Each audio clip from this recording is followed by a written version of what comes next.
Good morning, students. Today we are going to discuss about punctuation marks. आज हम punctuation marks के बारे में बात करेंगे. Punctuation marks are used to tell the mood of the sentence. Simply saying. यदि मैं सिंपल सी बात कहूँ तो punctuation marks जो हैं that are used to clear the meaning of the sentence and also to tell the mood of the sentence. Sentence का mood बताने के लिए और उसका मीनिंग क्लियर करने के लिए हम पंक्चुएशन मार्क्स को यूज करते हैं. There are different kind of punctuation marks. We will deal with them one by one. एक एक करके हम उनके बारे में डिस्कस करेंगे किस पंक्चुएशन मार्क्स का क्या यूज है. फर्स्ट है फुल स्टॉप. फुल स्टॉप या पीरियड भी इसको बोल देते हैं. नॉर्मली स्पीकिंग फुल स्टॉप ही बोलेंगे. फुल स्टॉप का निशान ये वाला. It is use to end a sentence. किसी भी सेंटेंस को एंड करने के लिए, खत्म करने के लिए आप फुल स्टॉप का यूज करेंगे. For example, Ram is going to England. Ram England जा रहा है. Example we will take letter. थोड़ा सा बाद में एग्जाम्पल को डिस्कस करेंगे. अभी आप इतना समझ लीजिए कि फुल स्टॉप जो है यूज किया जाता है firstly to end a sentence. किसी भी सेंटेंस को एंड करने के लिए, खत्म करने के लिए. और दूसरा है फॉर शॉर्ट फॉर्म्स, एब्रीवेशंस के लिए या शॉर्ट फॉर्म्स के लिए जो है हम फुल स्टॉप का यूज करेंगे. एग्जाम्पल ले लेते हैं. I am giving you one example. Ram is going to England. Ram England जा रहा है. If I put a full stop at the end of the sentence, यदि मैं फुल स्टॉप लगा दूंगी सेंटेंस के एंड में, the sentence will be Ram is going to England. It is a simple statement saying that Ram England जा रहा है. But if I put question mark instead of full stop, यदि मैं फुल स्टॉप की बजाय इसके लास्ट में क्वेश्चन मार्क लगा दूंगी, the sentence, the intonation of the sentence will B Ram is going to England. That is, Ram is going to England. That means I am asking you whether Ram is going to England or not. मैं आपसे पूछ रही हूं Ram England जा रहा है या नहीं. And if I will put sign of exclamation at the end of this sentence, same sentence के लास्ट में यदि मैं sign of exclamation लगा देती हूँ, exclamation mark लगा देती हूँ, तो सेंटेंस किस तरह से बोला जाएगा? The intonation would be Ram is going to England. That means I am very much surprised. मैं बहुत ज्यादा हैरान हूं ये बात जानकर कि Ram is going to England. In speaking we can differ our expressions, our emotions. बोलते वक्त हम एक्सप्रेस कर सकते हैं अपने इमोशंस को, बट लिखते वक्त if we want to express our emotions, express our tone, intonation, we will use punctuation marks. लिखते टाइम जब हम अपने इमोशंस को या इंटोनेशन को, बोलने की टोन को यदि हम बताना चाहते हैं तो we will use punctuation marks. punctuation marks को हम यूज करेंगे. The same sentence can be written with different punctuation marks, will be said differently. उसे अलग अलग तरीके से बोला जाएगा. So full stop, the first use is to end a sentence and the second use is for short forms. short forms के लिए भी हम यूज करेंगे punctuation marks का. For example, BA, Bachelor of Arts, BA जो हम करते हैं, etc. इसके लास्ट में जिसको हम बोलेंगे इत्यादि इत्यादि, बहुत सारे चीजें हैं, उसके लास्ट में हम लिख देते हैं etc. AM, PM टाइम के साथ जो लिखते हैं वो, उनको जो है अगर हम लिखना चाहते किसी भी चीज की शॉर्ट फॉर्म, और भी बहुत सारे एग्जाम्पल हैं. डॉक्टर को हम लिख देते हैं DR, ये डॉक्टर हो गया. तो इस तरह के जो सेंटेंसेस हैं, इस तरह के जो एब्रीवेशंस हैं, शॉर्ट फॉर्म्स हैं, उनके लिए हम फुल स्टॉप लगाएंगे. तो फुल स्टॉप के दो use I think it is clear now. To end a sentence and two for short forms और abbreviations we will use full stop. Next is question mark. Question mark, I have told you one thing about question mark, that question mark will be used to ask a question, कोई भी question पूछने के लिए आप question mark का use करेंगे. Example, I have already given you that Ram is going to England, question mark. अगर हमने लगाया है या is Ram going to England, उसके बाद में क्वेश्चन मार्क लगाया है, why Ram is going to England, उसके लास्ट में क्वेश्चन मार्क लगाया है, तो ये सिंपली सेइंग. नेक्स्ट है comma. Comma is use to give a short pause. जब हम छोटा सा कोई भी पोज हमें देना है तो वहां पर हम कोमा का यूज करेंगे. आफ्टर एन इंट्रोडक्टरी एडवर्ब, और किसी इंट्रोडक्टरी एडवर्ब के बाद भी हम कोमा का यूज करेंगे. एग्जाम्पल ले लेते हैं. अगर मुझे कहीं पर पोज देना है, I have a pen, a pencil, an eraser, a sharpener, etcetera. तो मेरे पास एक पेन है, पेंसिल है, शार्पनर है, इरेजर है. तो यहाँ पर हमने जहाँ जितने भी शॉर्ट पोजेज लिए हैं, छोटे छोटे पोजेज लिए हैं, सबके बाद आप कोमा का यूज करेंगे. एटसेट्रा शॉर्ट फॉर्म है, उसके बाद हमने फुल स्टॉप लगाया है. वैसे भी सेंटेंस एंड हो रहा था तो फुल स्टॉप हमने लगाया है. उसके बाद आफ्टर एन इंट्रोडक्टरी एडवर्ब, एक इंट्रोडक्टरी एडवर्ब के बाद भी आप यूज करेंगे. शॉर्ट पोज का एक और एग्जांपल ले लेते हैं. Yes, I'll come. No, I will not come. इस तरह का कोई भी जो है शॉर्ट पोज जब आपको लेना है, यस नो में आप जवाब देते हैं. इंट्रोडक्टरी एडवर्ब्स हैं कि कोई भी सेंटेंस जिसका इंट्रोडक्शन एडवर्ब से हो रहा है, इसको आप ऐसे समझ लीजिए. यानी any sentence that is introduced by an adverb, adverb से जो सेंटेंसेस शुरू हो रहे हैं वहां पर जो है हम क्या लगाएंगे, कोमा यूज करेंगे इंट्रोडक्टरी एडवर्ब के बाद. For example, finally I passed the exam. तो फाइनली जो है that is an introductory adverb और उसके बाद हमने कोमा का यूज किया है. Unfortunately he has died. Unfortunately is also an introductory adverb. Unfortunately भी एक इंट्रोडक्टरी एडवर्ब है और उसके बाद हमने कहा unfortunately comma he has died, वो मर गया है दुर्भाग्य से. सो वहां पर भी हम कोमा का यूज करेंगे. That was comma. तो कोमा के लिए आप दो रूल याद रखेंगे, to give short pauses and after an introductory adverb. Next is quotation marks. Quotation marks या इन्वर्टेड कोमास हम उनको बोल देते हैं. कोटेशन मार्क्स ये सिंगल इन्वर्टेड कोमास हैं और ये हैं डबल इन्वर्टेड कोमास. जैसे आपने नरेशंस में हम यूज करते हैं double inverted commas and these are single inverted commas. Simple सा एग्जांपल ले लेते हैं. ही सेड, कोमा लगा के इन्वर्टेड कोमास में लिखेंगे I am going to school. यानी किसी भी बात को मुझे कोट करना है, किसी की भी बात को मुझे कोट करना है, जिसने जैसा बोला वैसा ही मैं किसी और को बता रही हूँ. तो वहां पर जो है मैं कोटेशन मार्क्स के अंदर जो है उसकी जो उसकी सेइंग है, उसने जो भी कुछ बोला है उसको मैं लिखूंगी. Gandhi ji said honesty is the best policy. तो गांधी जी ने जो कहा honesty is the best policy, उसको जो है उनकी कोटेशन को हम इन्वर्टेड कोमास के अंदर लिखेंगे. उसके बाद एक और चीज यहां पर आ जाती है कि आप कौन से कोमास को यूज करें. डबल इन्वर्टेड कोमास कहाँ यूज करें, सिंगल इन्वर्टेड कोमास कहाँ पर यूज करेंगे. तो डबल इन्वर्टेड कोमास आपको बता दिया है, किसी की बात को कोट करने के लिए आप डबल इन्वर्टेड कोमास को यूज करेंगे. सिंगल इन्वर्टेड कोमास कहां पर यूज करेंगे. First thing, quote within quote. ये बात बिल्कुल याद रखिए,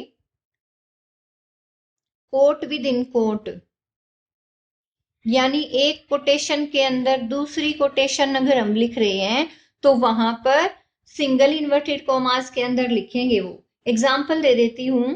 ही asked me, comma double inverted commas से शुरू हो रहा है, can you pronounce the word attendance,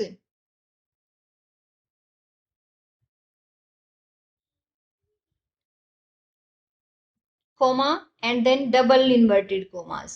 तो जो वर्ड अटेंडेंस है ये कोट विद इन कोट है, एक कोटेशन के अंदर दूसरी कोटेशन है। तो मैं अटेंडेंस को लिखते वक्त जो है सिंगल इन्वर्टेड कोमास के अंदर लिखूंगी, उसके बाद फुल स्टॉप और उसके बाद जो हमने यहाँ से कोमास शुरू किए थे उनको क्लोज करेंगे।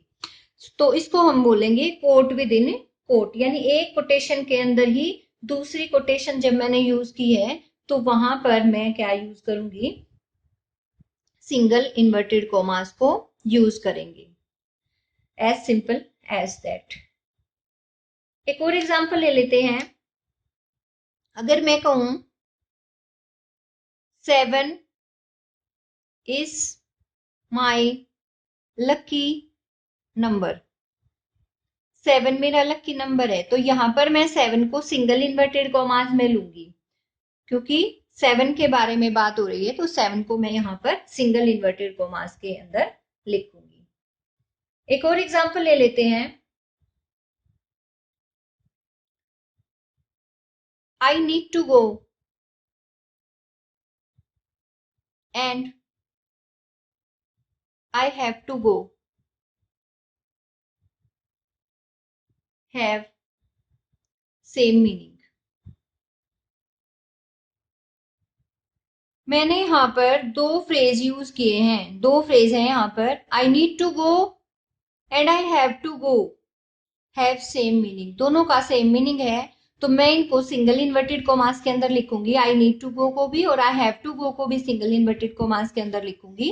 आई need to go and I have to go have same meaning, full stop. तो जब आप इस तरह की फ्रेजेस आपके सामने आती हैं तो वहां पर भी आप सिंगल इन्वर्टेड कोमास को ही यूज करेंगे। As simple as that. तो कोटेशन मार्क्स या इन्वर्टेड कॉमास को जो है हम एग्जाम्पल से ही समझेंगे। फर्स्ट थिंग, तो कोई भी जो है किसी की बात को कोट करने के लिए आप यूज करेंगे। Second thing, quote within quote, यदि कोटेशन के अंदर कोटेशन है तो सिंगल इन्वर्टेड कॉमास आप यूज करें। किसी के बारे में बता रहे हैं, जैसे 7 इज माई लकी नंबर, एक एग्जाम्पल आपको दिया था, तो उसको सिंगल इन्वर्टेड कॉमास में लिखेंगे। या कोई भी फ्रेज आपने यूज की है तो उनके लिए जो है आप सिंगल इन्वर्टेड कॉमास को यूज करेंगे। नेक्स्ट है हमारा कोलन। कोलन कहां पर यूज करें? कोलन के लिए मैं आपको बता रही हूं, टू इंट्रोड्यूस ए कोटेशन, किसी भी कोटेशन को इंट्रोड्यूस करने से पहले आप कोलन को यूज करेंगे। कोलन भी यूज कर सकते हैं, कोमा भी यूज कर सकते हैं, both are one and the same thing. जैसे अभी आपको एग्जांपल दिया था ऊपर वाले में, he said I am going to school, तो यहाँ कोटेशन को इंट्रोड्यूस करने के लिए कोमा भी ठीक है, और यदि मैं कोमा की जगह कोलन डबल डॉट लगा दूंगी तो वो भी सही है, उसमें भी कोई दिक्कत नहीं है। तो इंट्रोड्यूस ए कोटेशन, एक कोटेशन इस तरह की कोई भी कोटेशन है, कोटेशन मतलब किसी ने कोई बात बोली और आप उसको यूं की यूं कोट कर रहे हैं, तो उसके लिए जो है मैं कॉलन को भी यूज कर सकती हूँ। उसके बाद टू इनुमरेट ए लिस्ट, कोई भी लिस्ट को इनुमरेट करने के लिए, यानी कोई भी लिस्ट मैं बना रही हूं, जैसे कि अभी आपको ऊपर भी एक एग्जांपल दिया था इस तरह का कोमा के अंदर, तो उसके लिए भी जो है मैं कोटेशन को, इसको कॉलन को यूज कर सकती हूँ अगर मुझे कोई लिस्ट बनानी है। या to mention time and date, time और रेशो के बारे में अगर हमें बताना है तो भी मैं कोलन को यूज करूंगी। एक लिस्ट का एग्जांपल ले लेते हैं, जैसे our teacher says colon never hurt anyone, full stop comma close. तो यहां हमने क्या किया, कोई भी कोटेशन है उसको मैंने इंट्रोड्यूस करने से पहले क्या लगाया है, कॉलन का यूज किया है। कोई भी लिस्ट मुझे बनानी है, यानी किसी भी चीज के बारे में मैं आपको बता रही हूं, व्हाट यू, एग्जांपल ले लेते हैं, what you need to do is, आपको क्या करना है, अब मैं बहुत सारी चीजें आपको बताने वाली हूँ, क्या करना है आपको। तो इसके लिए हम इससे पहले कोलन यूज करेंगे। फॉर एग्जाम्पल, आई से get up early, go for a walk, have breakfast. मतलब इस तरह की बहुत सारी चीजें जो है हम लिस्ट मुझे बनानी थी, और उस लिस्ट से पहले मैंने जो है क्या यूज किया है, कोलन यूज किया है। उसके अलावा टाइम और रेशो के बारे में यदि मैं बताना चाह रही हूँ, मान लो मुझे कहना है 2:15 हो गए, तो मैं क्या कैसे लिखूंगी, 2:15 PM। तो ये क्या हो गया हमारा, इसको बताने के लिए मैंने क्या यूज किया है, कॉलन यूज किया है। मैं कहूँ 3:2 मैथ्स में जो यूज करते हैं, तो उसके लिए भी हमने कोलन को यूज किया है। That is the use of colon. ये कॉलन का यूज था। नेक्स्ट है अपोस्ट्रोफ। अपोस्ट्रोफ का हम कहाँ यूज करेंगे, अपोस्ट्रोफ सबको पता है, पोजेशन के लिए यूज करते हैं और कॉन्ट्रैक्शन के लिए। मेन इसके दो ही यूज हैं, एक तो पोजेशन के लिए और दूसरा जो है कॉन्ट्रैक्शन के लिए। पोजेशन का क्या मतलब है, पोजेस करना किसी भी चीज को, कि ये चीज मेरी है, मुझसे संबंध रखती है ये चीज, तो वो क्या है, पोजेशन है उस चीज पे मेरा। और कंट्रैक्शन का मतलब क्या है, कॉन्ट्रैक्ट करना, किसी भी चीज को छोटा लिखने के लिए जो है हम उसको यूज कर सकते हैं। जैसे राम्स बैग, साहिल स्कूल, बॉल। तो यहाँ किसी भी चीज के ऊपर पोजेशन दिखाने के लिए जो है हम यूज करेंगे अपोस्ट्रोफ को। उसके अलावा कॉन्ट्रैक्शन का मतलब है, जैसे हम कई बार लिख देते हैं, आई एम लिखने की बजाय मैंने लिख दिया आई, उसके बाद अपोस्ट्रोफ लगा के एम। आई हैव लिखने की बजाय मैंने लिख दिया आई और वीई, तो ये हो गया मेरा आई हैव। तो यहाँ पर इस तरह के यूजेस हैं अपोस्ट्रोफ के, मेन दो ही यूज हैं। मैं ज्यादातर जो हम यूज करते हैं वो पोजेशन के लिए यूज करते हैं। उसके बाद है डैश और हाइफन। डैश और हाइफन में एक क्लियर सा डिफरेंस तो ये है कि डैश थोड़ा बड़ा होता है और हाइफन जो है थोड़ा सा छोटा होता है। डैश आप कैसे यूज करेंगे, रेंज ऑफ नंबर्स और डेट्स, किन्हीं भी नंबर्स की या डेट्स की आपको रेंज बतानी है, तो उसके लिए आप डैश यूज करेंगे। जैसे 1 अप्रैल टू 30 अप्रैल। तो 1 अप्रैल टू 30 अप्रैल, तो ये हम यहाँ पर हमने क्या यूज कर दिया है, बीच में डैश यूज किया है। या 1998 टिल 2014, यहाँ पर भी हमने डैश यूज किया है। या टाइम के लिए भी जो है हम यूज कर सकते हैं, 10 AM टू 9 PM। तो यहाँ पर हमने डैश यूज किया है। ये है सारे डैश के एग्जाम्पल्स। उसके बाद हाइफन जो है, हाइफन कहाँ यूज करेंगे, कंपाउंड एडजेक्टिव्स को ज्वाइन करने के लिए। कुछ ऐसे एडजेक्टिव्स होते हैं जो एक साथ यूज किए जाते हैं, कंपाउंड होते हैं, उनके लिए आप हाइफन यूज करेंगे। जैसे well mannered,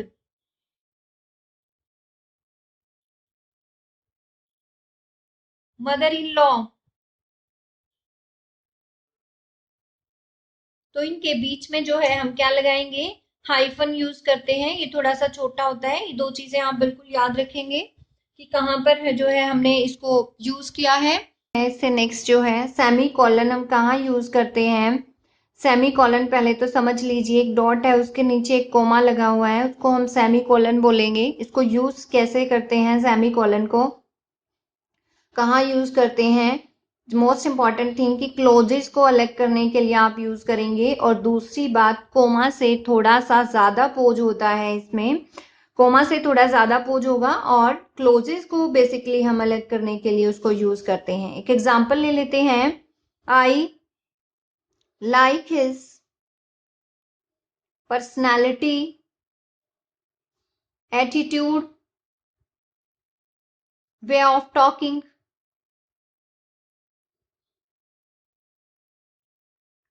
but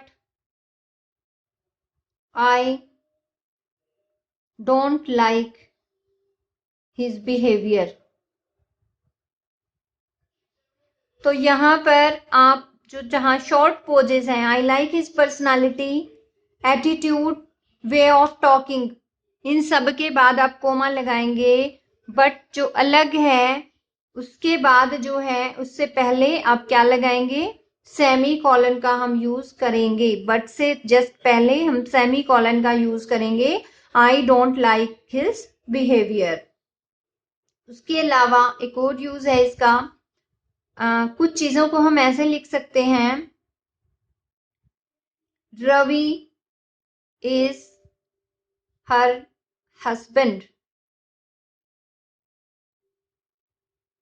Jaya is her daughter. दो सेंटेंसेस हैं, दोनों सेंटेंसेस को मुझे ज्वाइन करना है, तो मैं किस तरह से इसको सेमी कॉलन यूज करके ज्वाइन करूंगी। Ravi is her husband, semicolon, Jaya her daughter.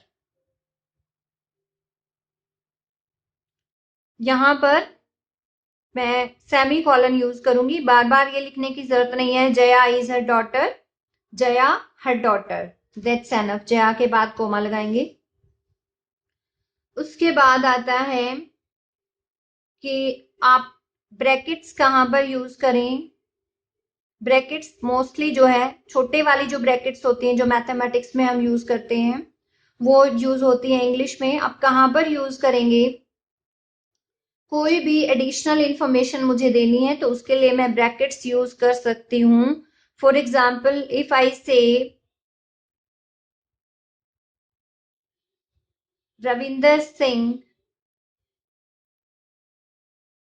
1455 till 1588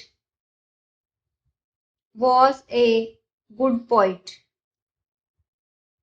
तो यहाँ पर मैंने रविंदर सिंह के बारे में ये एडिशनल इंफॉर्मेशन आपको दी है कि उनका जन्म जब हुआ था और तब जो है इनकी डेथ हुई थी, तो इसलिए जो है मैंने ब्रैकेट्स को यूज किया है। तो कोई भी आप एडिशनल इंफॉर्मेशन देना चाहते हैं तो उसके लिए आप ब्रैकेट का यूज करेंगे। उसके बाद आते हैं लास्ट एलिप्सिस। एलिप्सिस क्या होते हैं, एलिप्सिस ये जो इस तरह से ऐसे करके डॉट डॉट हम लगा देते हैं, उसको एलिप्सिस बोलते हैं। एलिप्सिस के दो यूज आपको बताऊंगी। एक तो कोई भी इंफॉर्मेशन आपको देनी है जो कि ज्यादा इंपॉर्टेंट नहीं है, उसके बाद जो है आप बताना नहीं चाहते, मतलब कह रहे हैं किसी तरह की चीजें, जैसे मैं कहूं he eats pizza, sandwich, burger.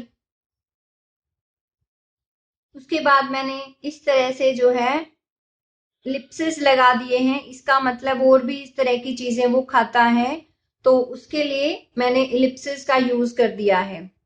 या मैं कहूं से ABC, इलिप्सिस लगा के मैंने बोल दिया अप टू Z। तो बीच वाले नहीं बोले हैं मैंने, यहां पर बीच में इलिप्सिस लगा दिए हैं। एक तो ये यूज है। सेकंड यूज जो कि पोइट्री में होता है, पोइट्री में कई बार पोइट जो है कुछ बताते बताते सडन पोज लेता है, अचानक से जब वो पोज लेता है तो वहां पर भी पोइट इलिप्सिस यूज कर सकता है। मॉडर्निस्ट जो पोइट्री है अपनी, उसमें काफी देखने को मिलते हैं इलिप्सिस, यानी उसे समझ नहीं आ रहा कि आगे क्या बोलना है, तो उसके लिए जो है वो पोज लेने के लिए इलिप्सिस को यूज करता है। तो हमने मोस्ट इम्पॉर्टेंटली जितने भी पढ़े हैं, क्वेश्चन मार्क जो है that is we will understand when we start writing. जब आप लिखते हैं तभी आपको ज्यादा समझ में आता है, that is a practical part of punctuation marks. I have tried to make you understand. If you still find any problem, you can ask. That's all for today. Thank you.